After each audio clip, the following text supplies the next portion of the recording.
And now let's meet the starting lineups. For St. John's, at forward, a 6'7" junior from the Bronx, New York, number 21, Malik Sealy. For Duke, at forward, a 6'7" freshman from Reston, Virginia, number 33, Grant Hill. For St. John's, at forward, a 6'7" senior from the Bronx, New York, number 33, Billy Singleton. For Duke, at forward, number 22, a senior from Clifton Park, New York, Greg Kubek. For St. John's, at center, a 6'11" junior from Sunnyside, New York, number 41, Robert Werdann. For Duke, at center, a 6'11" junior from Angola, New York, number 32, Christian Laettner. For St. John's, at guard, a 6'6" junior from Denver, Colorado, number 22, Chucky Sproling. For Duke, at guard, a 6'4" sophomore from Lancaster, Texas, number 12, Thomas Hill. For St. John's, at guard, a 6'2" junior from Syracuse, New York, number 12, Jason Buchanan. For Duke, at guard, a 6' sophomore from Jersey City, New Jersey, number 11, Bobby Hurley. And the coaches for St. John's in his 23rd season, Lou Carnesecca. For Duke in his 11th season, Mike Krzyzewski. These two met in last year's tournament, a second round match, won by Duke 76-72. We'll be back with the rematch in just a moment.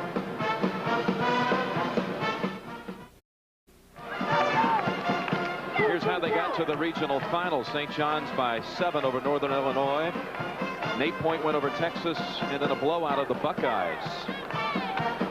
For the Duke Blue Devils, they opened up with a 29-point win over Northeast Louisiana, 15-point win over Iowa, and then Connecticut fell victim to them on Friday night by 14.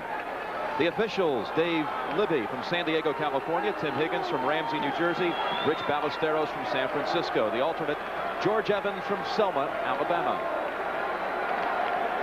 Sealy and Laettner on the opening tip, controlled by the Redmen. The 4 seed in the Midwest against the 2 seed, the Duke Blue Devils. Probably the toughest matchup here is Kubek on Singleton. Singleton very good at getting low post position and has a lot of weight on Kubek. Jason Buchanan, that's a 2-pointer short. Werdann gets the offensive rebound, and a foul called on Bobby Hurley. You remember St. John's first trip down the floor against Ohio State, where they had 4 opportunities, 4 offensive rebounds. They grab one quickly here. Amazing, Jim. This club only 0.7% do they out-rebound their opponents, which is amazing for a team with that degree of success, and actually out-rebounded Ohio State by 1.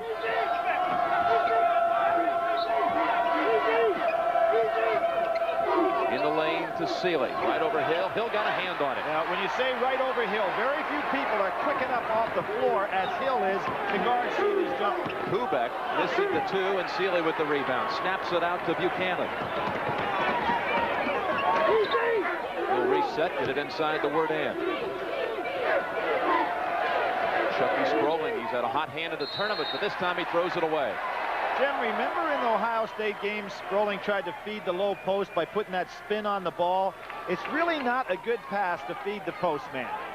It's got to be a much more direct play. It didn't work on that particular time either. It was the same end of the floor. Exactly. It's almost the same angle, same end of the floor. And Grant Hill, the outstanding freshman. It's the jumper off the mark. Rebound underneath. And St. John's really crashed the boards that time. And I'm sure that Mike Krzyzewski wants to see Grant Hill get off the snide. He played very poorly the other night and had been playing extremely well. Buchanan takes it all the way for the game's first 2. Jason Buchanan, averaging 16 a game in this tournament. Now, Buchanan is a roamer on defense. Watch him. He'll go and look for steals. Hurley's got to be aware of that. Good pass, Thomas Hill to Laettner, and he lays it in.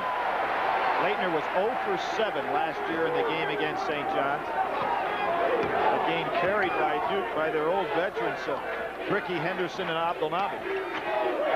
Billy Singleton. And it goes through Sealy's hands. A break opportunity for Bobby Hurley. Flips it over to Grant Hill. The follow by Thomas Hill.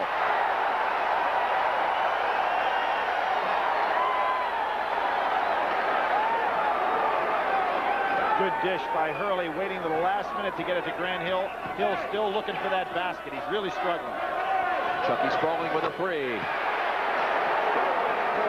We talked about Werdann the other night. I thought Spaulding was a big difference, too, the way he came out and positively looked for his shot. His last two games against Texas, he was 6 for 6. And against Ohio State, 6 of 10 from the floor. He's been a big lift in this tournament with Coach Lou Carnesecca. Of course, that's how you get in these games when you have guys playing so well. And Hill just cannot get it going. Stolen back, though, by Hurley. And a foul called on Billy Singleton as Hurley took it away from him. Nice move by Christian Laettner. Put his arms around Grant Hill and said, hey, look, it'll start happening for you. You get a freshman, he's got to keep that positive attitude going. He lost the ball to Grant Hill on the way up. See, I don't think that Billy Singleton can play him at all on that end of the floor. Hill could ever get started. Just much too quick for him. Laettner sets a pick out high, and then a foul called on the drive. Hurley driving. And it's against Jason Buchanan. Two entirely different type of defenders is Jason Buchanan and Hurley. Hurley much better at taking on his man one-on-one. Buchanan is more of a chaser. He looks for steals. Kubek, the big senior, having an outstanding tournament. We keep talking about guys who have given the team a lift for each of these teams. And how about Greg Kubek? Jim, it even shocked you a little bit when I said, how about him in the first game of the tournament? Did not score. That really surprised me. Came back with 18 in the win against Connecticut. Werdann inside to Sealy, and Sealy misses the layup. Singleton has the loose ball.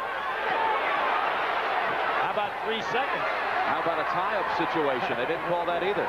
Finally, Duke comes out with it. That pass tipped by Buchanan. Of course, with Billy Singleton, sometimes when he makes a drive across the lane, because of his lack of speed, it could be 3 seconds. But boy, he is a smart ball player and gets a lot done, despite that lack of quickness. They lob it back out to Laettner. Making a move on Werdann. Oh, he walked on that play, got by with it. Banked it home. The two centers from the state of New York. Christian Laettner from Angola, about 30 miles outside of Buffalo on Lake Erie, and of course Werdann from Sunnyside, New York. Good step out by Laettner. If he's going to step out that far, Werdann has got to roll to the basket. 4 turnovers now on St. John's as Spaulding traveled with it. Here comes Brian Davis for the Blue Devils, in for Kubek. Kubek will sit early. He was struggling yesterday with a stomach virus following his big outburst against UConn. Now, personally, from a physical standpoint, Davis makes Duke a lot tougher for St. John's to match up with, because he can go play Sealy. Laettner takes the jumper. Rebound, Werdann. Got to question that shot. Werdann thought he was tripped. They call a walking violation on Werdann. St. John's with 5 early turnovers, and Duke with the advantage.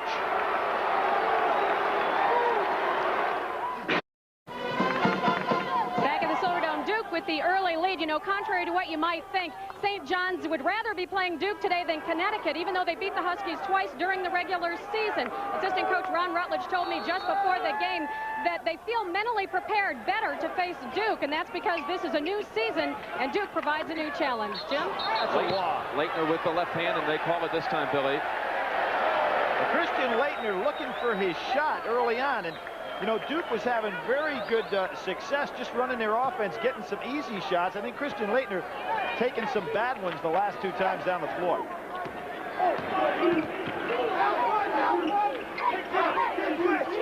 Laettner and Werdann fighting for position. Good help by Werdann takes Thompson. 1 bounce with it and scores. Picks up where he left off the other night. 21 points, career high for Werdann against Ohio State. Grant Hill will take the open shot. And I guarantee you, Mike Krzyzewski gave a sigh of relief on that one. This young man could have a big day today because of his quickness factor over Singleton if he ever gets started. And he was playing so well after he came back off that injury. Singleton on the blocks. Ball was knocked out of his hands. Billy Singleton was a key part of that game last year, Billy, in the second round when these two met. Had a technical foul called on him in the final 6 minutes of the game. Well, you think about that game. You know, Duke losing most of their firepower off of that team, and in the case of St. John's, everything back. So you know, on that base, you would say St. John's got an advantage, but really not the case. Billy really still miffed at that call last year. He said he didn't say anything. St. John's had a 7-point lead at the time. Here's Sealy. Brian Davis, he can sky. St. John's gets back on defense very well. Here's Laettner taking his time, getting over half court. Hurley didn't even realize it and shoots it anyway. It was 4-on-5 because Laettner had not yet crossed half court. Three-pointer for Bobby Hurley. A 6-point lead for Duke. Buchanan stops his dribble. And almost traveled. Again, you see how well Hurley plays the ball. Strolling has already hit 1 3. Not this time. It's hit by Sealy. Comes into the hands of Hurley. Bounce pass to Davis. Wow. Missed the lay-in. Had to start from too far out.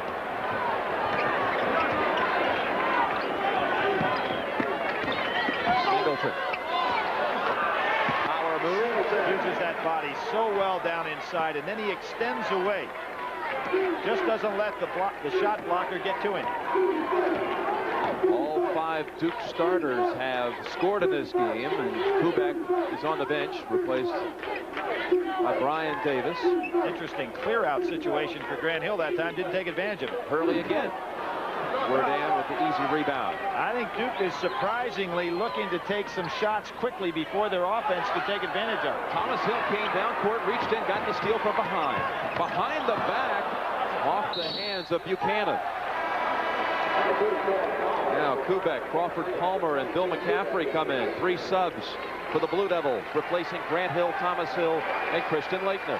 Well, what does that spell in a hurry? What Mike Krzyzewski's thinking, that he's going to try to wear St. John's down, a club that plays an awful lot of minutes out of their starters. Strolling did not come out of the game against Ohio State. Prior to that, Sealy had played 40 minutes in both NCAA tournament games. So you can see that Mike Krzyzewski's going to want to keep this pressure on and use his deeper bench. Well, I asked Sealy, what's the difference you see in Duke this year? He says they have more bodies than last year. It's certainly true. McCaffrey. Strolling, an outstanding defender, gave McCaffrey nothing there. 15 on the shot clock. Little 1-4, looking for people to move. Strolling again, defending beautifully. Ryan Davis. Missing the 2, and Werdann with a good rebound. Leads it to Singleton. Here's Strolling on the perimeter. A little too soft in the pass to Singleton. Nice steal by McCaffrey, dropping back down inside to help on the low post.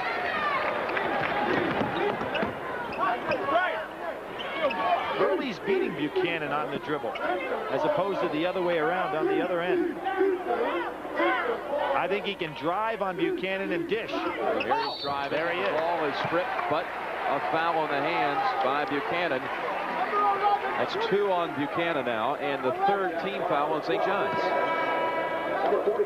Jim, sometimes when you're playing against an outstanding defender player who has a lot of steals, it's good to go ahead and penetrate with your dribble to see if he can really handle you one-on-one. In this case, I think Buchanan has great defensive stats, but I don't see him playing great defense on the ball handler. In the act of shooting, so Hurley will shoot 2.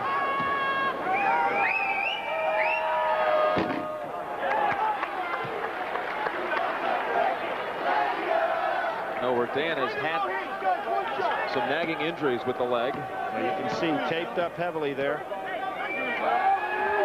Scott did a good job off the bench against Ohio State. And remember last year, the man that had the huge game against Duke, the best of his career, Sean Muto. We'll be seeing Sean Muto. 11 points, 6 rebounds, and only 16 minutes. So you'd think maybe Louis would go back and say maybe he can do it again for him.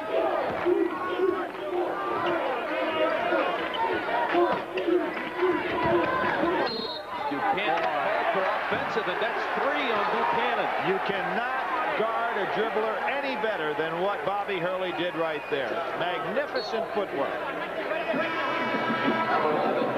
Watch the footwork on Healy. Hurley. Backing up, staying right there, keeping his body in front of Buchanan so Buchanan couldn't turn the corner. Well, that's the biggest moment of this first half. Jason Buchanan straddled with 3 personal fouls.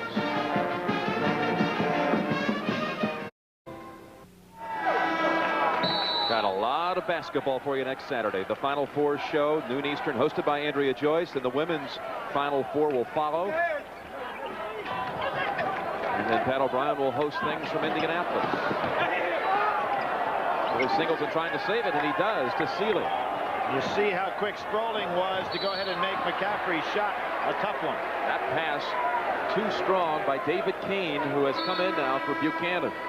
And Lou Carnesecca on the sideline holding his hands up like, whoa, where are you going? This is not St. John's basketball to try to attack like that. You know, once a year, what he showed against Ohio State, that was it, boys. From now on, play St. John's ball. Laettner back in for Palmer, posting up on Shawnell Scott. Kubek with a 3-pointer. Yes! Very revealing stat a moment ago. 9 turnovers by St. John's, only 1 by Duke. St. John's a team that does not turn it over that often. Kubek, big 18 points against Connecticut. Senior experience starting to show now. Beautiful feed. That Kane to Singleton, and he scores it. Nice job by Kane. 6-point lead for Duke. Jim, Kane, as opposed to Buchanan, guards the dribbler much better. Ryan Davis, he'll take it. Laettner on the follow, and he is hacked. Let's get a report now from Andrea Joyce. All right, Jim. Robert Werdann, you remember, injured his calf in the Big East tournament. He has apparently re-aggravated that injury. No word yet on when he'll be back in the game, Jim. Okay. But Jim, look at him right there. You can see the pain on his face when he tries to put pressure just on the bench there, holding that towel in his mouth, and that's not a Jerry Tarkanian impersonation. He's in some pain. Foul was on David Kane. Laettner will shoot 2.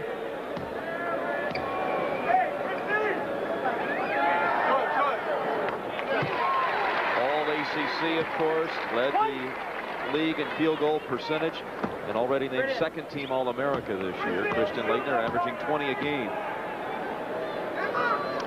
Jim, one stat that you and I looked at was interesting today. His rebound totals in the last 9 games have really been down. I don't know if that's caused by a style of play or a lack of aggressiveness or people putting the body on it. Single-digit rebounding figures the last 9 games for Laettner. Nice D. Kane turns it over to Grant Hill. He's a finisher. Here's Laettner trailing and off Laettner's hands. Good job by St. John's getting back. They just have great transition defense. Tough to get a fast break on them uncontested. Well, with the ice pack on Werdann, we're going to see a lot of minutes today, evidently, out of Shawnell Scott. We've said all season when we've seen St. John's, we really like the look of this freshman. His biggest test today. Beautiful pass. Singleton underneath. Second good dish inside by Kane. Singleton has 6 points. Midway, first half, a 6-point Duke lead. Led Laettner too much. Singleton picks it up for St. John's. He's got a good defensive position that time on Laettner.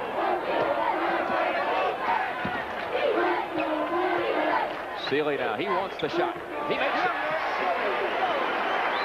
Malik Sealy's first 2 of the game. He averages 22 and leads this team in scoring. 3rd in the Big East overall behind Murdoch and Billy Owens. Laettner's slow getting down the court again. He really looks like he's been out of breath early on in this game. Laettner skips it over to Hurley. 3-pointer. His 2nd of the game. 7 for Bobby Hurley. This young man coming into the game, 23 assists and only 3 turnovers in NCAA tournament play, and everybody putting pressure on him. So he's doing it on both ends of the floor now. And a fight for it. St. John's basketball. Kubek trying to take it away from Singleton. McCaffrey's coming in along with Brian Davis. Here's the lineup now after the women's Final Four on Saturday. Pat O'Brien will host the Final Four show at 5 Eastern. Game 1, we already know now. It's Kansas and North Carolina. The tip, 5:39 Eastern time. And the winner of this game against UNLV in the second game. Chanel Scott, Grant Hill on him, missing. Sealy almost came down with a big rebound. Here's McCaffrey just off the bench again, and gets the soft roll. Billy McCaffrey. Jim, that's where he's most dangerous. In the open court when he can pull up and take that jumper uncontested. It's a very soft shot. And you see Duke going to a 1-2, 1-1, about three-quarter court press. Let's see if they stay in a zone.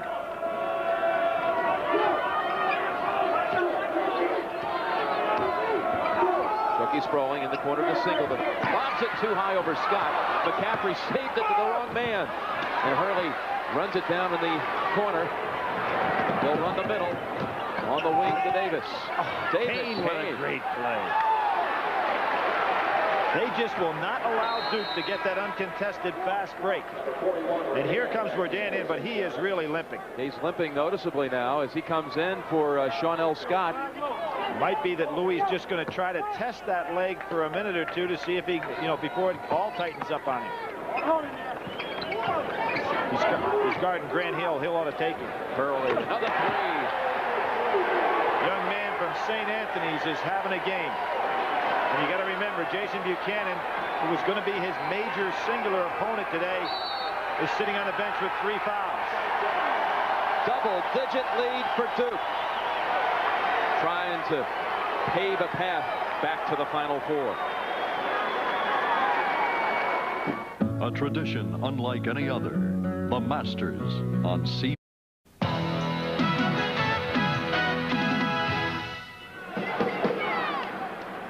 Duke leads at 27-15 with 7:57 remaining in the first half, and St. John's already has 12 turnovers. Duke 4 of 6 from three-point land, shooting it much like it did against Connecticut. Very uncharacteristic of a St. John's team to turn the ball over this much early on. Buchanan's out of there. Have to understand that. But Kane has done a good job as a replacement as far as ball handling goes. Werdann remains in for the Redmen. And we believe it might be a sore ankle, twisted ankle instead of that nagging calf injury. And a foul called on Brian Davis of Duke, who was battling with Billy Singleton. First on Davis, second on Duke. That's only 2 fouls on Duke in the first half. Jim, with the lineup that's on the floor, Werdann will have to guard a forward. It'll be Davis or Grant Hill. I think that Duke, with his leg like that, ought to try to take advantage of it and make him play a man outside and drive on him. Dan gets it over to Sealy.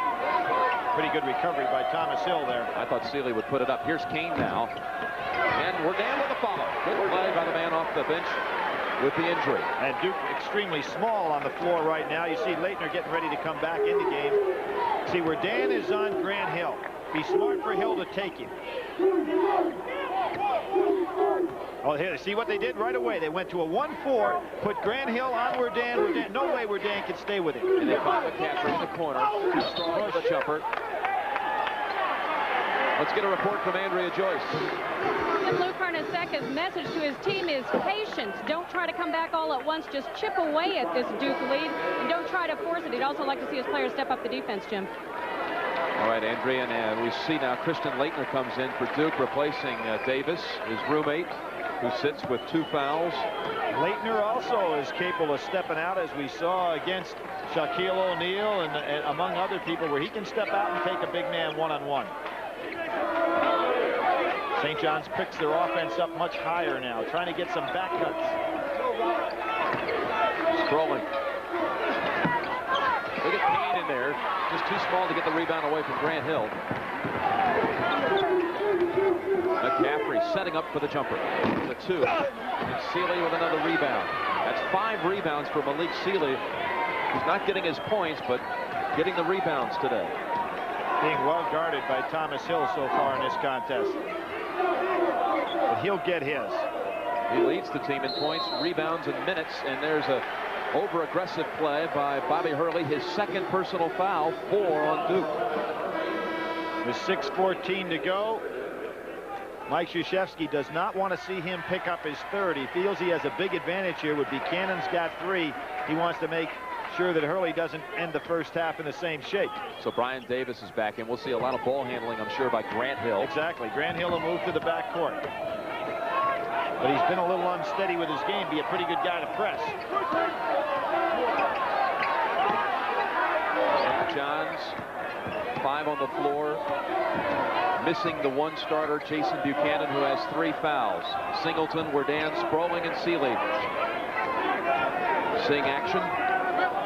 Davis and Thomas Hill are so quick when they play somebody one-on-one. Offensive foul called on Malik Sealy. Maybe he's getting a little frustrated. Exactly. The quickness of Thomas Hill and Davis, when they overplay a man, even when a man beats them, they recover in a hurry. First on Sealy, 6 on St. John's. But they're already approaching their turnover ratio per game. The whole season, and here we are with 5:45 to go in the first half. With Hurley on the bench with 2 fouls, the Duke lineup: Grant Hill, Bill McCaffrey, Brian Davis, Thomas Hill, and Christian Laettner. Well, they've lost the Duke numbers on the scoreboard.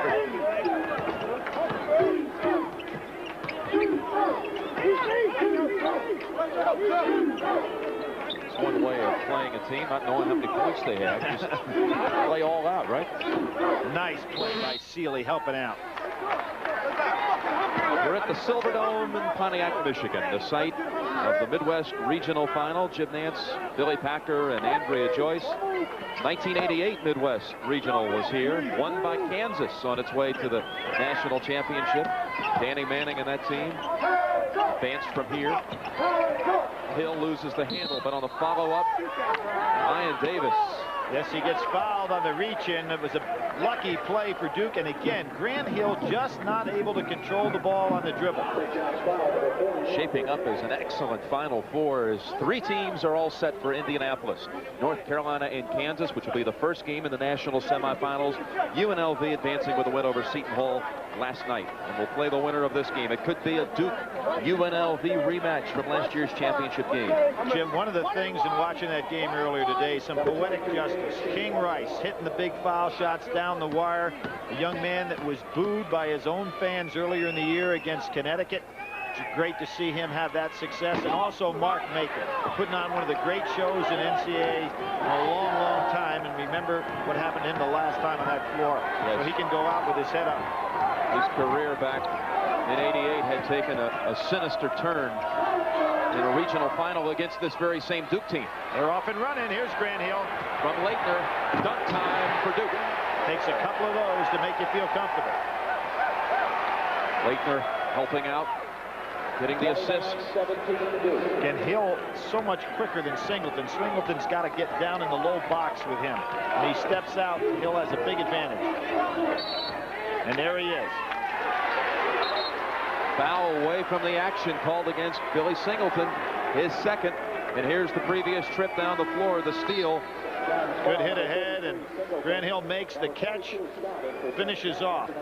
You know, Vegas has some great finishers on the break. Stacey Augmon, Larry Johnson. But I really believe that Duke probably has, in total, the best finishers in college basketball on the break. Thomas Hill, Grant Hill, Christian Laettner, and Brian Davis. There's 4 of them right there that can finish off a break as well as anybody.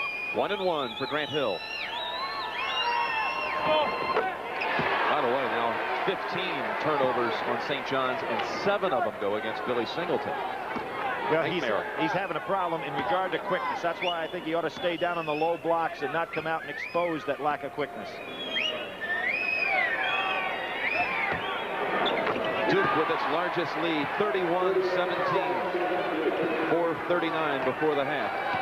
Lou Carnesecca over there just trying to keep it close and not have Duke just blow this game away.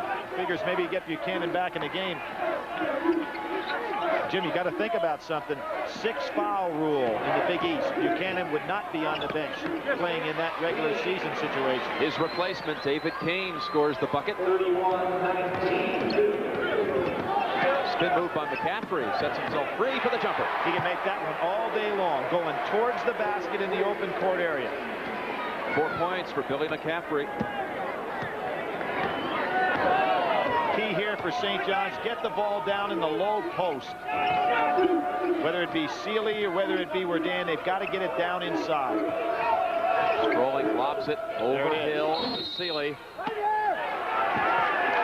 Sealy will go to the line. Good move by St. John's. Get Sealy started down low. They've actually got their biggest lineup on the floor right now with Scott and Werdann and Sealy in there. And here comes Sean Muto.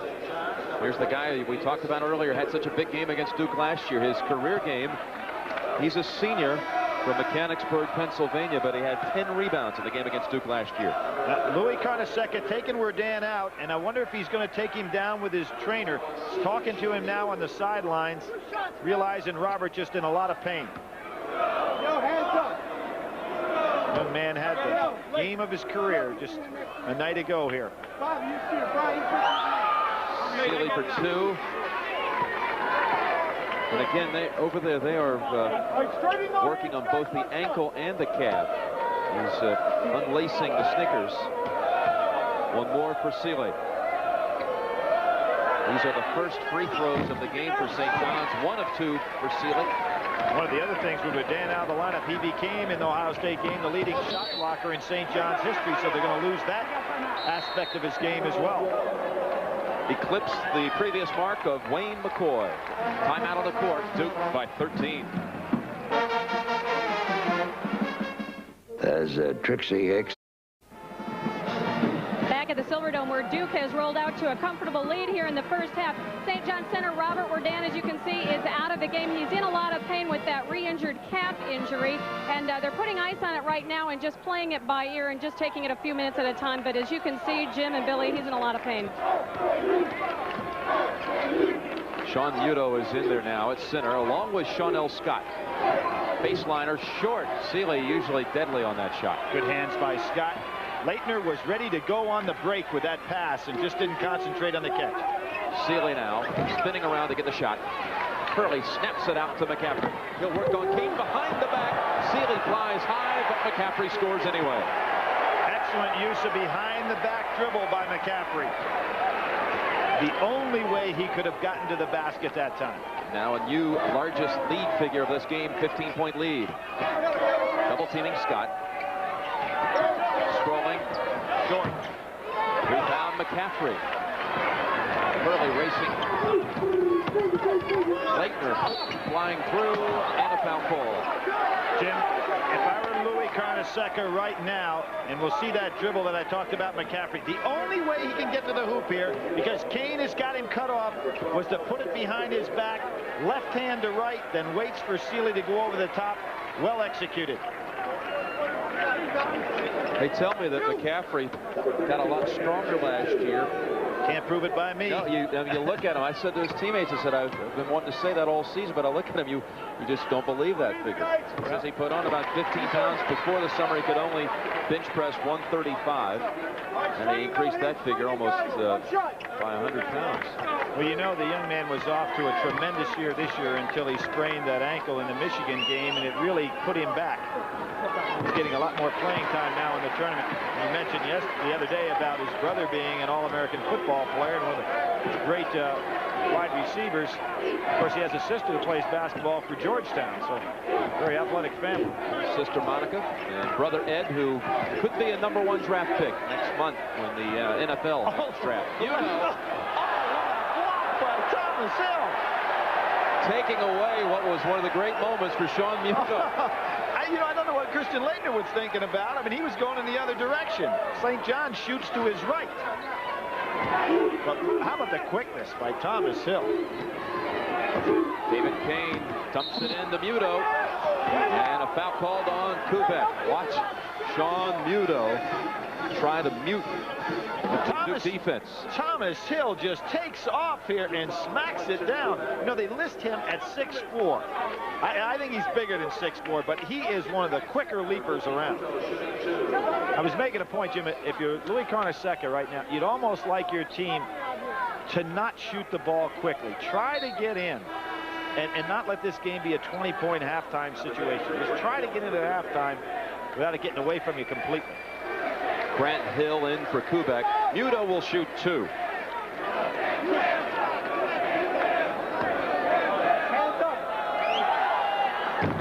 See the wristbands that Muto's wearing. The St. John's contingent forgot to bring him some wristbands, so he had to borrow some from the Detroit Lions just before this game today. Those look more like arm guards than wristbands. They turned him inside out. He had a Lions emblem on those wristbands. I said, what's that all about, while he's going to the layup line? 2 for Muto, and now Hurley, been hot from the outside. Not this time, gets the rebound. We've got McCafferty down. And he limping gingerly on that ankle that has bothered him this season you just spoke of. But he doesn't want to show it here. There's a competitor. He doesn't want to show Mike Krzyzewski he's heard it all. He wants to be getting some playing time.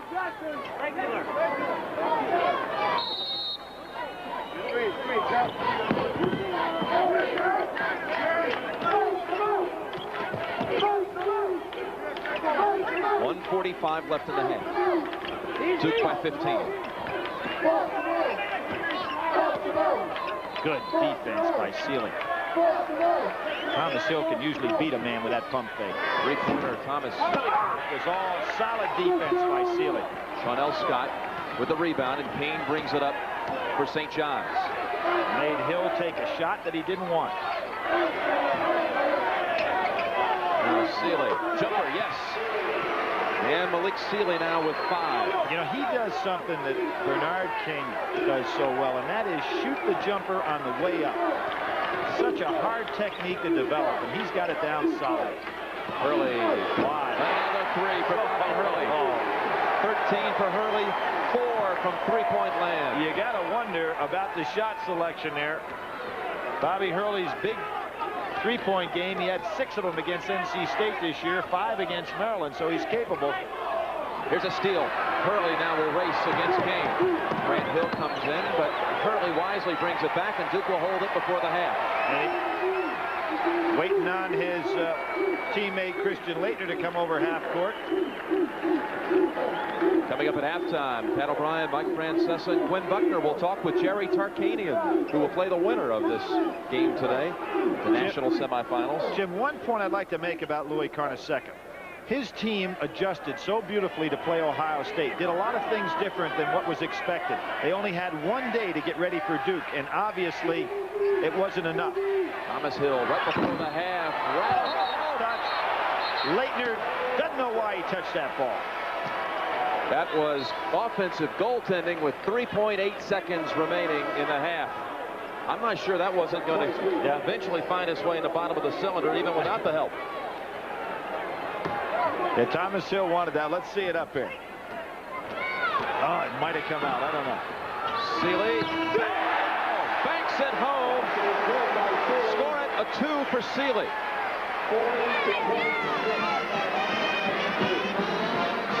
Excellent play by Malik as he splits.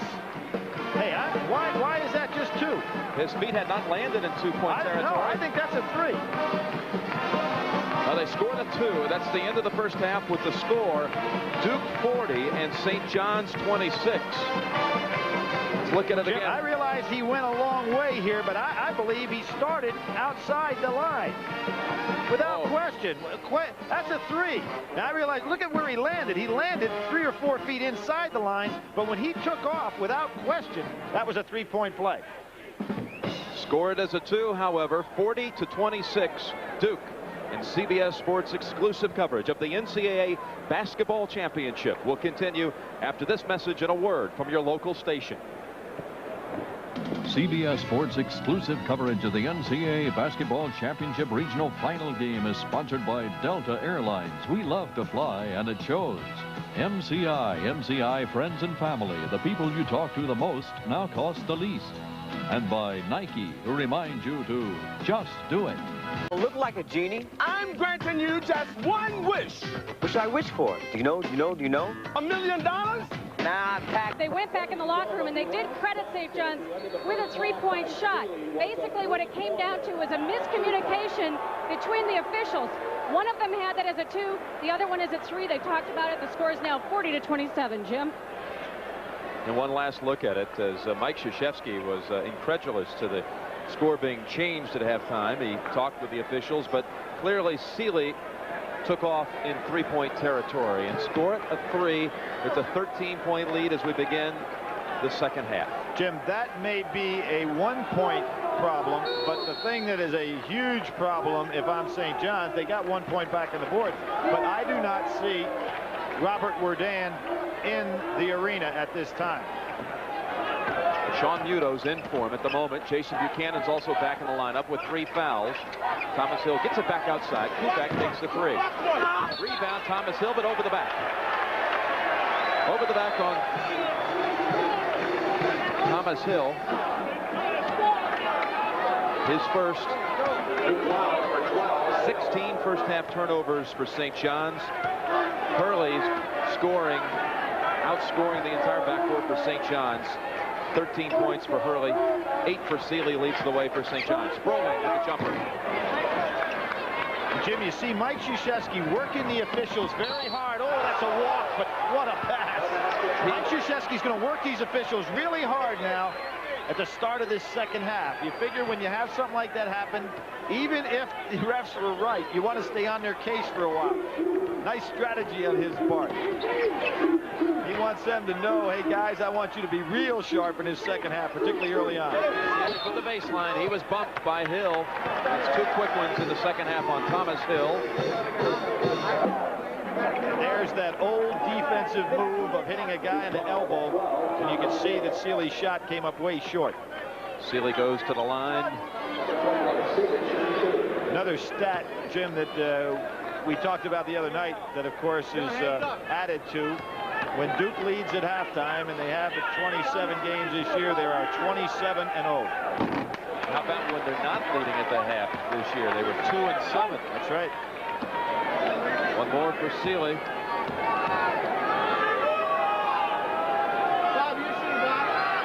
I really think Duke is better off when they start out and trying to run their offense instead of taking quick shots. Make this St. John's team work a little bit defensively. Laettner gets right by Muto. Banks it home. Beautiful shot. You notice the reverse English he put on that ball on the layup. 10 for Christian Laettner. Muto have his hands full there trying to handle Laettner on the drive. Muto calls for it and gets it. Back out to Sproling. Buchanan has been quieted because of the foul situation. Sproling has to be careful when he catches looking for that jump shot. Muto with the jumper, way short. Rebound by Grant Hill. Now Lou Carnesecca just put his head in his hands. Another great bounce pass. Hill over to Laettner. Score it and a foul. St. John's in serious trouble, Jim. How about the passing on that one, on that break? Hurley to Hill to Laettner. A much quicker team on the floor for Duke than in the case of St. John's. Nice job on the dish. And there, Christian Laettner again using that left hand that he does so beautifully when he goes to the basket. 3 on Singleton. You know, thinking back at that game last year, I didn't realize till today, looking over those old stats, that he did not score in last year's St. John's game. That must be one of the few times in his career, because and particularly in the NCAA tournament, because he's been one of the best players in the NCAA tournament throughout his career. Baseball pass to Buchanan, and helped by Kubek, gets the steal for Duke. Now Hurley.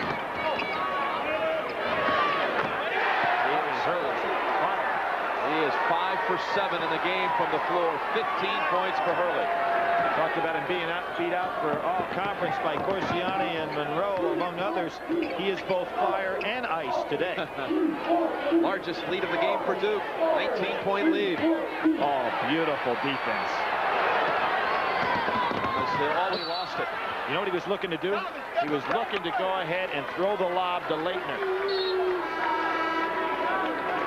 Ryan Davis takes the warm-ups off. As you look at Sean L. Scott. Now here's Davis. And see what Mike Krzyzewski's doing now strategically, playing full court pressure on St. John's. Figures he's got him worn down. He knows Werdann is not going to be available to come in the game. They're already shorthanded. And he's just going to go ahead and force them to play a full court game. Crawford Palmer's also in for Duke, and Laettner sits along with Thomas Hill. The double team on Buchanan, twist back over to Sproul.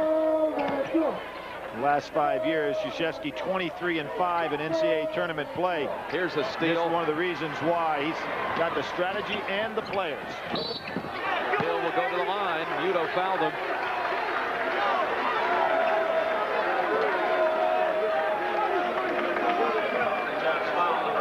Next week, the Final Four show, 5 o'clock Eastern. Pat O'Brien will be hosting. Kansas and North Carolina will be the first game, and the winner of this one plays UNLV. And that win today by Dean Smith gave him 47 wins in the NCAA tournament, tying him with John Wooden for most wins in tournament history. Which is incredible considering those years that Coach Wooden went year after year to the national championship. A couple other things that I think is interesting. In the last 5 years, talking about the type of teams now that look like they're going to be in the Final Four, the best records in the NCAA tournament: Duke 21-5, UNLV 20-4, Kansas 17-3, and North Carolina 15-5. Could be the Final Four. Those 4 teams have the best record over the last 5 years. Look at this pressure. Oh, look at this pressure. Has it taken away, and Hurley blocked but scored. Goaltending. Mike Krzyzewski taking no prisoners here. Full court pressure. Louis shorthanded. For all intents and purposes, this game is history. Just fresh troops coming off that bench. And the maestro can do nothing but stare down on the court, realizing what's going to take place here. Laettner's back in. Antonio Lang comes in.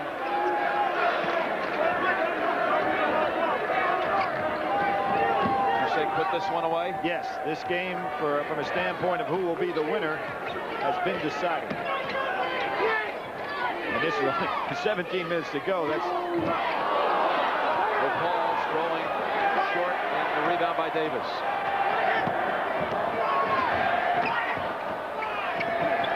Skip pass galore. Oh, Laettner broke to the basket, wanting the return pass. He's a little upset that he didn't get that ball back. He's smart. That's a good move by Hill to get it back into him. Hill will take the 3 as they kicked it back out. Udo with the rebound. Sealy. Malik Sealy. Malik Sealy now in double figures for the 70th straight game at St. John's. 11 for Sealy in this one. Remember in the first half how Hurley tried to beat Buchanan with the dribble. Hadn't tried it yet here in the second half. Mike Krzyzewski on one knee, trying to get his team to stay back in their offensive set.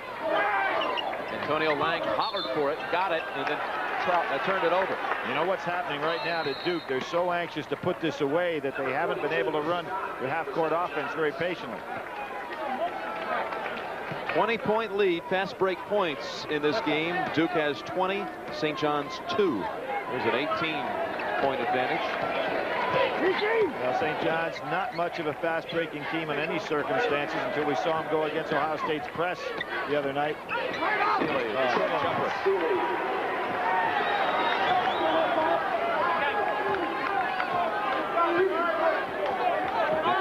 15:40 to go in this one. This could be a 5-second call. Very close. The official put the ball in Duke's hands, and they just didn't get it in bounds.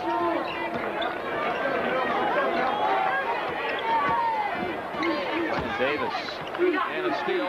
They have L. Scott. Really gotten away. They're all going one-on-one now. They're not in their offense. Mike Krzyzewski may call a timeout here. That's down to 16. Yep. It had been 22. His team has really gotten out of the flow.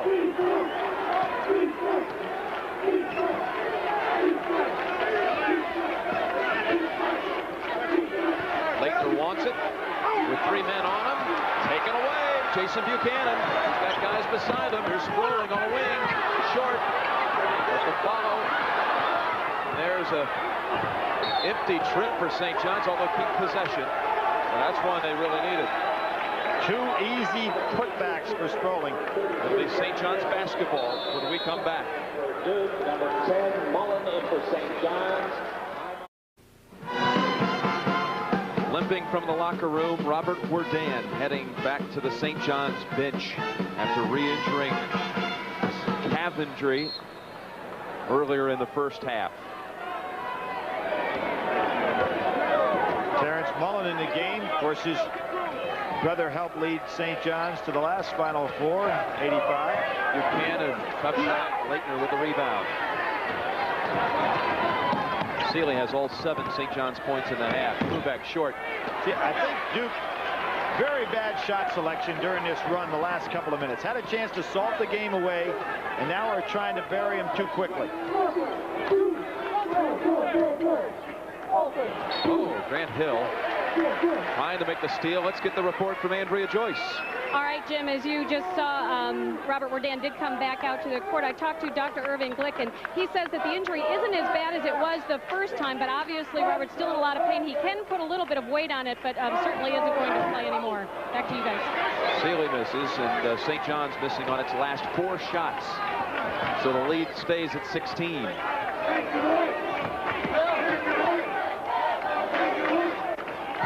Laettner looking to put the ball on the floor and go by Scott. You can see at this timeout what Mike Krzyzewski did. Said, fellas, let's get back into the offense, run our stuff, make St. John's work, and get some easy baskets. Hold on Scott called. There we see that 75-72 score. Excellent basketball game on the part of both Temple and North Carolina. The outside shooting under pressure was outstanding. How about Kansas, Carolina? Kansas, Carolina. You know, one of the things that I would wonder about there, Roy Williams, and we've seen this before, matter of fact, with Mike Krzyzewski and Bob Knight. When you go back to coach against your mentor, it is so difficult. I saw it with Denny Crum and John Wooden in 1975. It is really a lot of pressure for the man that formerly was the assistant. Tough to keep your concentration. They say at last touch, Sealy turning it back over to Duke. Yes, Bobby Knight and Mike Krzyzewski. In fact, Knight's the only guy in this miraculous string of years for Duke to knock him out of the tournament. In the Midwest in '87, that's right. Indiana beat Duke. And of course, that was just another one of the teams that went on to win a national championship that beat Duke. You know, it's not that when they lose to the guy that eventually wins it. They lost to the eventual champion for the last 5 years. Laettner, good pass to Hill. Oh, big body slam by Shawnell Scott. Grant Hill hitting the deck for the 2nd time at this site. But the good thing there that Mike Krzyzewski got out of that last time out is his team got back into their offense. Stopped trying to go one-on-one and looking for shots that really weren't part of the offense at all. Reminded me of the one the other night when Grant fell on his tailbone. Yes. Somewhat of an undercut there. Grant Hill trying to go to the Final Four for the first time for him as a player. He's attended Final Fours with his father, Calvin Hill, of course, who used to take him. While Grant was in high school, he would take him to Final Fours, went to Lexington, went to Dallas and Kansas City. Told me yesterday he remembers stopping by at a few of the CBS parties. Back in the good old days. Well, Duke is now, Jim, last 4 minutes have not scored. There they go. They finally get one. And yet, St. John's not able to close much of the gap.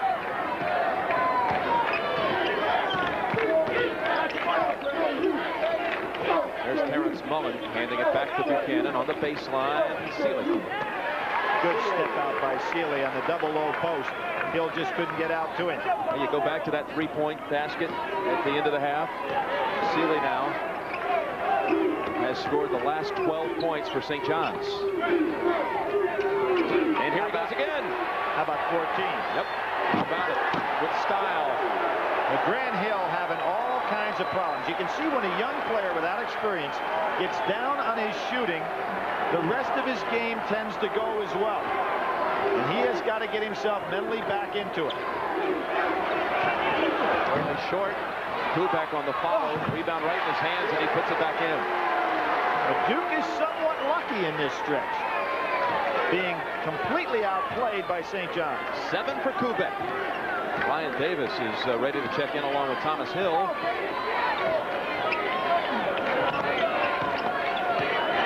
St. John's playing without 2 of their key guys. Werdann, and the fact that he's injured, and Jason Buchanan, the fact that Hurley has taken him out of his game.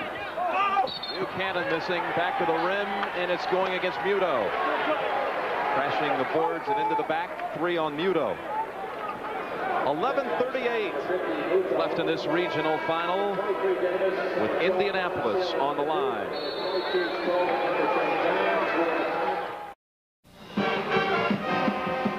Welcome you back, and here's the table right now that's been set for the Final Four in Indianapolis. North Carolina, Kansas, and UNLV. And one other note on those 3 teams that have already claimed a spot. Their last time they went to a Final Four, all 3 of them won the national championship. And the guy that's probably going to fill that other spot has never won one and been there more than anybody else. In terms of playing, let's try to forecast a little bit. I've listened to Bill Walton and Quinn and Mike and some of the guys about it. And I would agree that you've got to have a presence down inside. Here is the presence that Duke has down inside with Laettner. But how in the world would they match up at the center position and also have to match up with Larry Johnson? What they'd probably have to do is put Laettner on a center and guard Larry Johnson with one of their quick men like a Davis or one of the Hills. That would be extremely difficult with Johnson's presence down inside. And if you're at Duke University, the other thing you have to think about, Jim, is the psychological impact of last year's game. I realize that 3 of the key players have graduated and moved on, but there are a lot of these guys that remain from that day. One of the things I think Duke is a much tougher team. They will surprise, I think, UNLV with their tenacity. Number one, and another thing will be a key for them is the fact that they will have a day, more than a day, to prepare for UNLV, and Mike Krzyzewski is very good at that. And the other thing, therefore, to be a much fresher team than they were last year. And I think this ball club is much better defensively than the team last year, and that's going to be necessary. But they do not match up well with UNLV down inside, and that will be a problem. Muto goes to the bench with 4 fouls. Laettner hits them both. Psychologically, that could actually be a positive also for Duke, Philly, instead of just being damaging. Well, certainly a lot of incentive there. There's Buchanan. Nice shot for Buchanan for 3. 14-point lead at the 11-minute mark. 5 for Buchanan. And of course, now ask me how St. John's can best beat them. Let's wait a couple of minutes before I ask you that. Okay. Down 22 at one time. Now it's at 14. Caffrey swings it back out. Hill looks inside, then goes to Davis. Scott's doing a good job on Laettner, keeping him from getting that ball. Duke wants to go inside to him. There it is. There it is. Laettner splits the defenders and scores. Well, I won't fault Scott there because he was doing a job battling Laettner, and Duke just made up their mind. We're going down inside with the ball. Laettner kept moving, eventually got it. 17 for Laettner. Buchanan, same shot. Back and away, hit a 3. Same result. Bobby Hurley somewhat upset because he was right in his face. That was a fadeaway jumper. As close as they've gotten back into it. 13. And now, by hanging on the ball a little bit, you think St. John's getting 2 things. 1, confidence, and a chance to rest a little bit. Having to go almost the entire way without Robert Werdann, their star against Ohio State, out with an injured leg. And Jason Buchanan out with 3 foul shots early. Same move to Laettner, and he is easily, well, that's an easy call, a hack on the arm by Shawnell Scott. Well, what you see right now, Mike Krzyzewski saying the key to basketball game, and my old partner Al McGuire used to say the object of the game is to win. And that's what Mike Krzyzewski's doing right now, using up some of the clock, going inside, making things tough on St. John's to make a quick turnaround.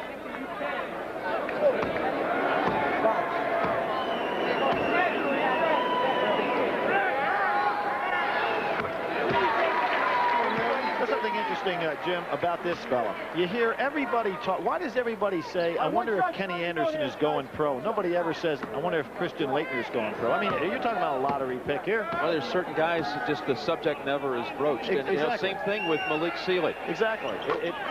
Well, it's very annoying to me. You know, I think they should just leave the kids alone. Because certainly if you're going to have an opportunity as a pro team, Laettner would be certainly as healthy a prospect as would Kenny Anderson with his size. Sean L. Scott was trying to get position back in against Laettner, but eventually the reach around steal by Duke. Laettner has made 9 of 9 free throws in this game. And you see what Duke is doing? Spread it out. Exactly. Yep. Mike Krzyzewski saying the object is to get back to that Final Four. They tried for the knockout blow, and that wasn't successful from the standpoint of the team really got out of sync. Now he's letting the clock be one of the teammates. Laettner was calling for the lob. He's got Singleton on him now. 10 on the shot clock. He'll one-on-one. Going on Buchanan. Hurley bounces it in. McCaffrey rejected. And no save by Scott. It's still Duke's ball. Ball blocked out of bounds. It will not be a full reset. It will be set back to 5. It's at 3. It should be at 5 now. Let's see what they're doing. There they got back to 45. There it is.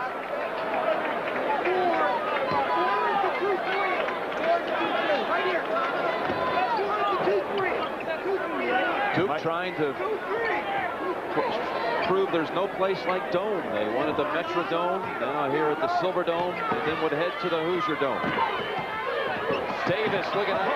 Wow. He almost again took off too early. Yeah. And just had it go right up over the rim. Wasn't a clean one. Yeah, he had the same thing happen in the first half where he started a little too early for his dunk. His first 2 points. Buchanan with confidence now on the shot. Beautiful offensive move by Jason because he had used the fadeaway jump shot and looked like he was going to take the jumper from 3-point range, and Hurley went out on him and went right by. Buchanan went for the steal, set Hurley free, and there's a nice reach-in steal by Sealy. Sealy knew all along that Hurley would not try to shoot the layup against his shot-blocking ability. Buchanan finally cooling off.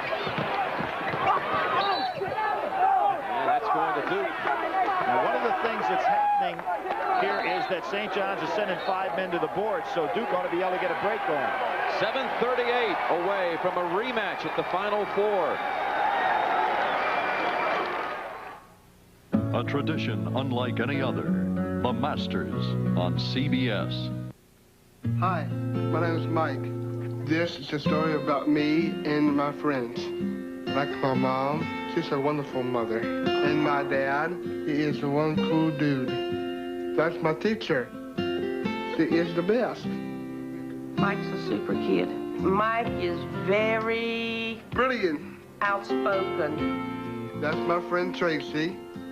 I think she's beautiful. Come on, let's take a ride to McDonald's. And there's all my friends. Hey, you know, me and James are our best pals. We are a great team. High is up. Perfect. Ever since I was a little baby, people are always trying to help me. So now I love to say, welcome to McDonald's. May I help you?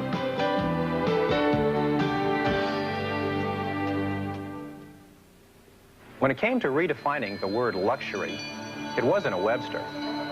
It was Oldsmobile. The 98 defines luxury in terms of how much you get, not how much you spend. Anti-lock brakes, fuel-efficient power, computerized suspension, technology found in cars costing thousands more. And you can always take a Webster at his word. The new 98, luxury redefined. Generation Bubbles. Great values, big prizes during Oldsmobile's drive to the Final Four Sell-a-thon. You can't miss. Check out the lineup Saturday, the Final Four show at noon Eastern. Andrea Joyce will host for the women's Final Four. Connecticut and Virginia in Game 1, followed by the Stanford game, and then the Final Four show from Indianapolis, hosted by Pat O'Brien. Kansas and North Carolina first up, followed by the winner of this game, and at this point it certainly looks like Duke against UNLV. Still spreading it out.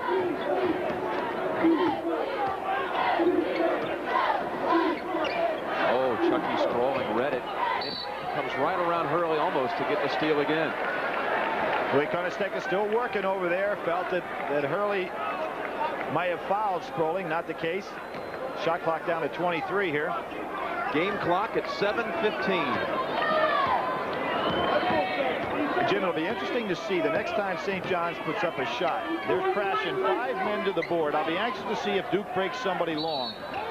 Traveling called on Thomas Hill. UNLV advanced by 12 over Seton Hall. Also a 12-point win by Kansas yesterday. Both of those finals on Saturday. Earlier today, North Carolina with a 3-point victory over Temple. I think Larry Johnson in that second half performance particularly showed that that's the second time today that Hill has been able to get up there with Sealy. Great block by Thomas Hill. Talking about Larry Johnson showed that, in my vote anyway, is player of the year. I mean, he just took that game on and put an excellent display. Carl Beckett's in for St. John's guarding Ryan Davis. I thought you voted for Stacy. No, I felt that the way Larry played at the end of the year particularly was outstanding. Here's the Hill block against Sealy. Now, I talked about Sealy shooting the ball on the way up on the jumper. See, he was ready for the release, and Hill just beats him to that point. Tremendous quickness off the floor.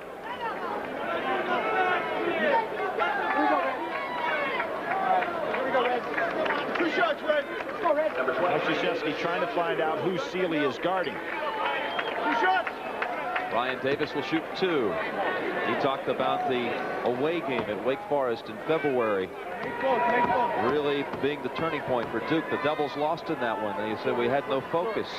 We had a team meeting afterwards, and that is what he felt really turned it around that night. Of course, they've had a couple of occasions where they had to turn it around. That loss up at Virginia, which was an embarrassing loss. Mike Krzyzewski took him right off the bus when they arrived back in Durham, right into the gym for a workout. Davis replaced by Grant Hill. With 6:27 to go. 63-46 Duke from the Silverdome in Pontiac, Michigan. Jim Nance, Billy Packer, and Andrea Joyce with you. Closing out regional weekend. Buchanan thought about taking another fadeaway 3. Now, hand reach by Hill. What? You know, Jim, that was interesting because you were looking at the same thing I was in regard to Buchanan's eyes. Did you notice how he was using his eyes as part of the fake? He'd look up at the basket, and he'd look Hurley right in the face, and then back up with the eyes, and normally a telltale sign that you're going to the hoop, but he didn't. 3rd foul on Thomas Hill, and the 3rd on Duke. Here's a Sealy 3. You don't see him take many of those. Then Duke just working the clock here. Working the field. Wins by 29, 15, and 14. Another double-digit lead in this one. Hurley. Not this time, but gets it back into Thomas Hill. There's a block back. Sean L. Scott says, hey. Well, at this point in the game, you have no room for that. All that can do is get you in further trouble. You're not going to intimidate anybody who's got you down by 17 and going to the line. Hill goes up high.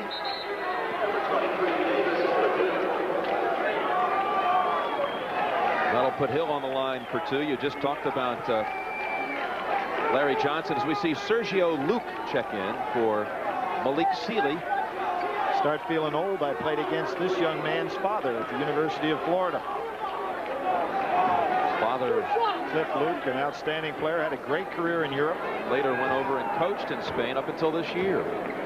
Now 2 for Thomas Hill. I was going to tell you, Hill from Lancaster, Texas, played high school basketball against the likes of Larry Johnson, who was a couple of years older, and Oliver Miller of Arkansas. May be matched up against Larry Johnson, and just hard to comprehend as quick as he is off the floor, but the way Johnson posts up, use that great upper body strength to keep a man away. He tough.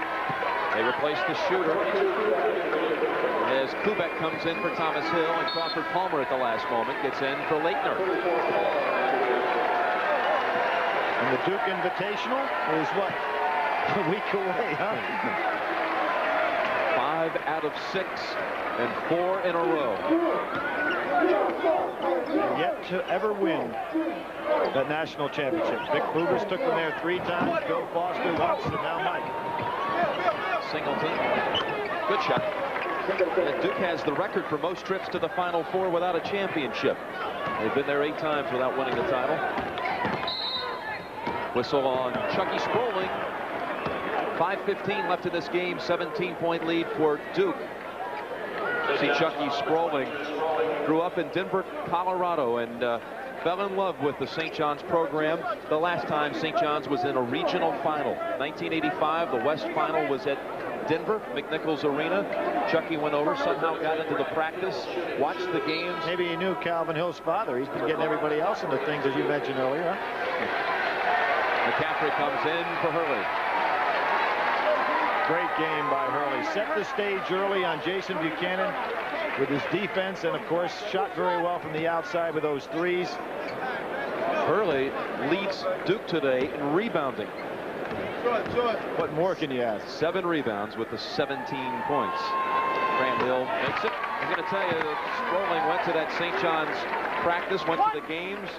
Then a friend of his gave him a St. John's hat and a t-shirt. And eventually his high school coach called from Denver, his coach Rudy Carey, and said, I got a kid out here who set the single game scoring record in the state of Colorado. 73 or 74 points. 74? And he loves your program. He wants to come out there and play.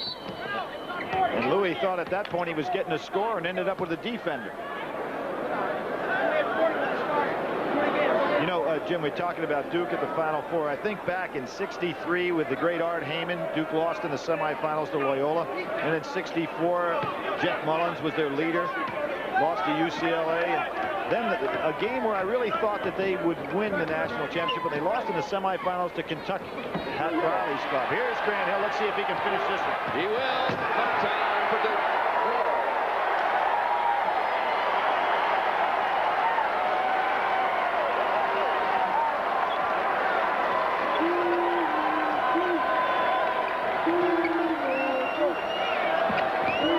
Singleton backs up for the 3, which is short. Right there is Luke to lay it in. That reminded me of the past that beat your old alma mater. Thanks for bringing up April 4th. That's right. 1983. North Carolina State over Houston. Well, Singleton will call that a shot, a pass, just as Derek Wittenberg did. To Lorenzo. Charles. I was talking to Grant Hill yesterday and a couple of players at Duke about that Phi Slamma team. Short by McCaffrey. Luke on the rebound. How's an outlet man? Jason Buchanan. Good pass and a score by Buchanan. Certainly the Duke style is not like the Phi Slamma style, but he said they love the way they dunk. And there's another one. And they had told me that they were very aware that in the win against Connecticut, they did not have any dunks. Now they've come back with a handful today. Well, what you have here is St. John's has got to go ahead and crash the boards and take a lot of chances on the pass. So when you make a mistake defensively in that situation, somebody's going to be wide open. 3-pointer for Sproling, a travel on Kubek. 71-55, 3:36 to go, Billy. I won't use the same language Mike Krzyzewski did right there, but he asked what his guys were doing. Number 21, Sealy. Well, he's going to go back and talk to him about it.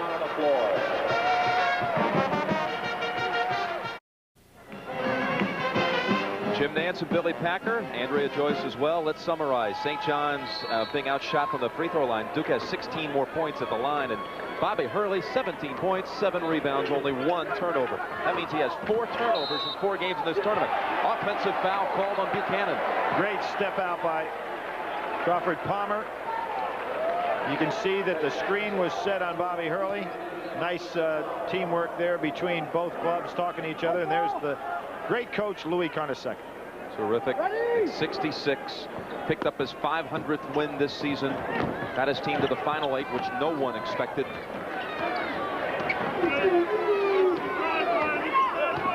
And hope to go back to his second Final Four. Taking him in 85. St. John's went in 52 also, but of course Louis wasn't the coach. No, but he played for that coach in another sport. Frank McGuire in baseball. That's right, utility infielder. fact, Louis may be one of the only coaches, as a reach-in foul was called on Sproling, to have coached in a Final Four and to have played in a College World Series. 1949. 1 year after a guy named George Bush played in the College World Series for Yale.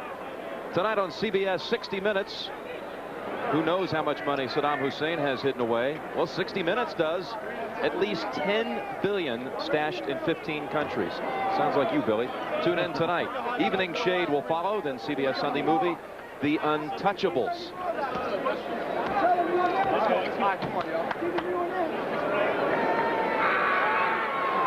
Hurley adds to his total. Bobby, of course, was greatly interested in that Seton Hall game yesterday. When we visited with him in the morning, he was attempting to call the Pirates and wish them well before their UNLV game. As a brother and 2 former teammates, of course, playing on the team. His brother will be there next year. Jerry Walker and Terry DeHare. Terry had a great NCAA tournament after struggling a little bit in the Big East. Sealy set up well, but comes up short. And Antonio Lang has it for Duke. This will make Louis' record over a period of time 17 and 20 in NCAA tournament play. And what's really an interesting stat is they've lost 5 straight opening rounds in the Big East tournament. Oh, that ball was right off the leg of Luke right in front of us, but they called it the other way. But the same official that missed that one is the one that clarified the 3-point play in the first half. So all's fair in love and war. And he laughs a little bit as he goes by. Marty Clark is in for Duke. There's another outside shot. Jason shooting line drives now. 15 for Buchanan. Early in traffic, and Buchanan will foul out. That will be it for Buchanan. To talk about the depth of talent on this Duke team, they don't have their starters on the floor right now, but the 5 guys on the floor, of which 3 did not start, they are 5 former McDonald's High School All-Americans. This team has 8 in total, along with North Carolina's 7. So 15 of the guys out of the 88 that were selected to that will be in the Final Four on 2 teams. Talk about outstanding coaches, but it's not like they're going in there without some talent. Nice moment. Carnesecca and Buchanan. And Buchanan had such a great tournament, Billy, for the Johnnies. Foul trouble today really disrupted his plans. Sure did. Picked up 3 quick ones, had to sit out. And again, I go back to that Big East rule of 6 fouls. Not to say that he wouldn't have had them under that occasion as well, but you wouldn't have to take him out with only 3 in the first half. You're talking about McDonald's All-Americans. One slipped away from Coach K's grasp yesterday right here in Michigan. Chris Webber from Country Day High School, verbally committed to Michigan. Some say he may be the top prep prospect in the nation. He was one of the guys on the Duke list, and it was down to Duke or Michigan and Michigan State. Webber's going to Michigan. Looks like Steve Fisher starting to load up that cupboard a little bit to get his return back to a Final Four. Marty Clark tries to go between the 2, and Sergio Luke has it. Head to Sealy, pull-up jumper. Alfred Palmer. And doesn't look to get the ball out. He had people ahead of him for a break. How about Greg Kubek and Clay Buckley, the senior co-captains of Duke? They're going down in the history books. They're going to set a record that can never be broken. That's right. They will be going to their 4th Final Four, the first 2 to ever claim that honor. And of course, his father, Jay, went to 2 Final Fours, and his uncle, Bruce, went to 1. So that family has got their share of Final Four watches. Palmer to get on the board. He does. Crawford Palmer. He has a brother playing for the Jazz, Walter Palmer. Played his ball at Dartmouth. Final 1 minute to go, and then we can set our sights on Indianapolis.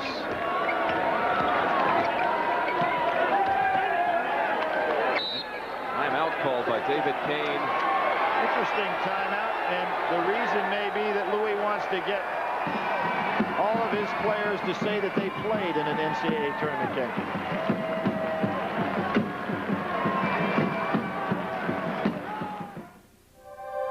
It begins with the efficiency of sequential poured fuel injection. It flows through a power plant cradled in fluid-filled mountings, and it manifests itself in the precision of Bonneville's fully independent suspension.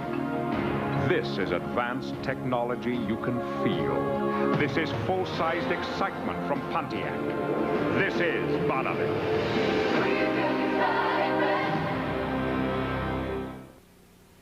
If you add 7-Up with NutraSweet, break the ice. Saturday on CBS, the Final Four show starts at noon. Then the women's semifinals, Connecticut, Virginia, Stanford, Tennessee. Then the men's Final Four show from Indianapolis, Kansas, North Carolina follows. And Duke and UNLV, the national championship game of a year ago, a rematch. Duke has wanted it after being embarrassed last year. Luke missing. And Muto gets it back in. Second. They deserve one here. I hope it just drops for them. Luke just battling. I'd like to say thanks to our crew. Coordinating producer of CBS Sports coverage of the NCAA Basketball Championship is Bob Dekas. Today's Midwest Regional Final, directed by Robert A. Fishman. The Road to the Final Four was produced by David Winter and directed by Duke Struck. And the senior producer for CBS Sports is Ed Gorham, the executive producer, Ted Shaker. There's your goal, Billy. And you can see Beckett got it. Lou Carnesecca smiling on the sidelines, realizing he came up shorthanded today. Marty Clark gets a hand on it. Christian Ash tried to chase it down. Second oldest coach, Division I. Second only to Butch Van Bredikoff. Only in age. You know, only in age. Yep. I mean, he is so young of spirit. He is so young of mind. I mean, not only his creativity, but his enthusiasm for the game. He's a special person. I asked him yesterday, Coach, how many more years you want to coach for? He said, I don't even plan it. I'm going to keep on going until I don't want to. Yeah, why would age be a factor? Nope. You know, I don't understand that. Here's Clark. Marty Clark gets on the board for Duke. The Duke Blue Devils are headed back to the Final Four. An amazing 4 years in a row and 5 out of 6. Unheard of. In this day and age. Yes, in this day and age.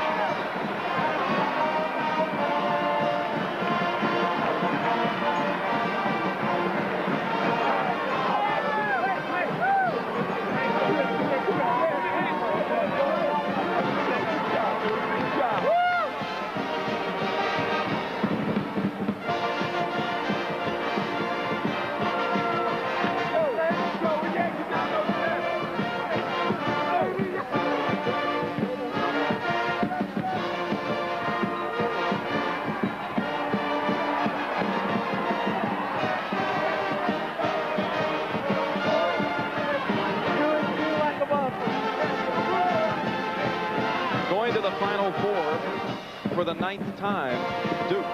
There are the brackets for the national semifinals.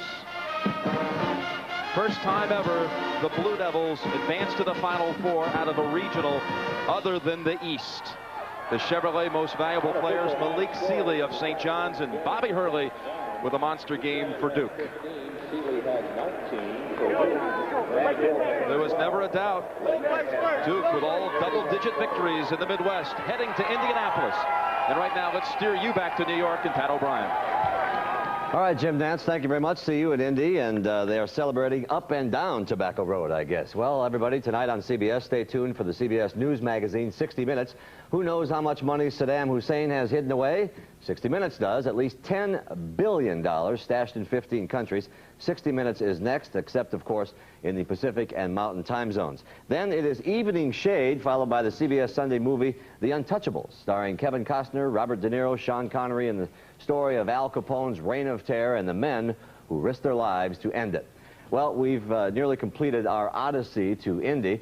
Let's take a moment now to tell you about what awaits us next weekend. Our CBS Sports exclusive coverage begins at noon Eastern Time with the Final Four show live from New Orleans, followed at 12:30 by the women's national semifinals. Then at 5 Eastern Time, we'll join you live from the Hoosier Dome with our men's Final Four show, followed by by the national semifinals. That's just a great day. Game 1, Kansas against North Carolina.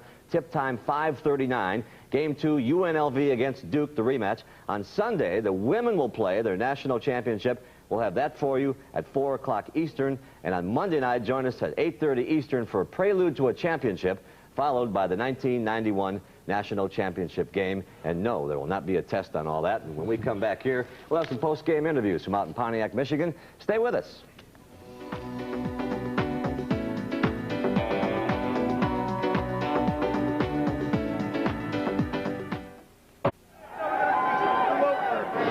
Again and again and again, Duke is going back to the Final Four for the 4th year in a row. 5 out of 6. And Coach K and Bobby Hurley, congratulations, guys. Bobby, a great game from you today. 7 rebounds, in fact, led the Blue Devils in rebounding. What was the difference in this game? Thanks a lot. This is a great win for us. I think, we played really good on defense, and we established ourselves early in the game and built a good lead. Mike, ever since October 15th, people said, how do you beat Vegas? There's one big difference for you this year. You've got a full week to prepare as opposed to one day. How much difference? Only you would ask about Vegas. I want to enjoy this. That gives them more time to get hurt, more time to get sick, maybe give us a little bit more time to get rested. Vegas is a great team, and in order to beat them, we would have to come up with some monumental effort. But who knows? We'll play them. We'll see what happens. Don't tell me otherwise. You'll be up all night studying. I know that. Congratulations. Billy, any thoughts on Vegas real quick? Well, yeah, I think we're going to have a lot of time to rest up because we're going to need to rest with all the running we're going to have to do. And, we'll be ready to play this time, I think. I'll let you join your teammates and go cut down some nets. Going, guys. The Duke Blue Devils, congratulations once more. They're headed to Indianapolis. And let's go to Pat O'Brien. All right, Jim Nance. Thank you very much, Jim Nance, and for Mike Krzyzewski and Quinn Buckner. And we had a good weekend. It was fun here, wasn't it? Great time. We'll see you in Indianapolis. So long, everybody.